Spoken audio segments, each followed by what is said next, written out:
আমাদেরকে যে সমীকরণ দেয়া হয়েছে তা হলো ঋণাত্মক 7x বিয়োগ 8y সমান 28। তাহলে এটা একটা একঘাত সমীকরণ।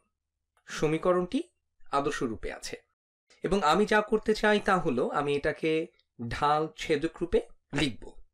আর ব্যাপারটাকে ভালো করে মনে রাখার জন্য আমি এখানে লিখছি আদর্শ রূপ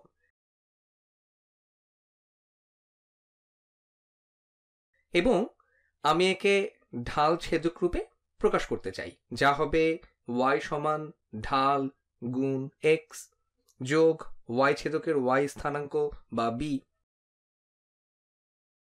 কাজটা করতে আমরা কিছুটা বীজগাণিতিক দক্ষতাকে কাজে লাগাবো। এখন আসলে আমরা যা করতে চাই তা হলো y কে বাম পক্ষে আলাদা করে লিখব এবং এই ঋণাত্মক 7x বাদ দিতে চাই। আর এই জন্য সবচেয়ে ভালো উপায় হলো 7x যোগ করা। তাহলে বাম পক্ষে আমি 7x যোগ করছি,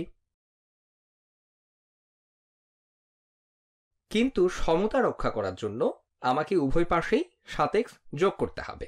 তাহলে উভয় পাশে যোগ করছি এবং তারপর আমার কাছে থাকছে বাম পক্ষে ঋণাত্মক 7x যোগ ধনাত্মক 7x, অর্থাৎ এই দুটো একে অপরকে বাতিল করে দিচ্ছে।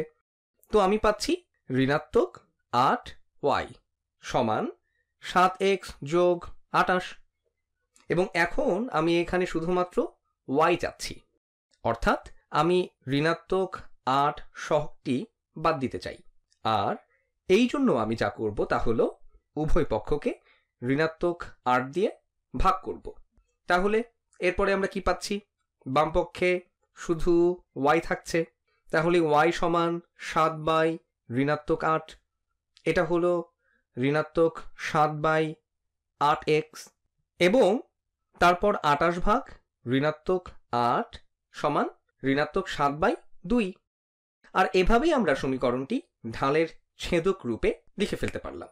এভাবে লেখার পর আমরা সাথে সাথেই বুঝতে পারছি যে এখানে ঢাল হলো ঋণাত্মক 7 বাই 8, অথবা রেখাটির ঢাল এই সরল রেখার সমীকরণের সকল সমাধান নির্দেশ করছে। যদি আমরা এই বিন্দুকে গ্রাফে বসাতে চাই তাহলে বিন্দুটির স্থানাঙ্ক হবে 0, ঋণাত্মক 1। এই মানটি হলো ঢালের রেখার সমীকরণের মান, অর্থাৎ এই সমীকরণের মান।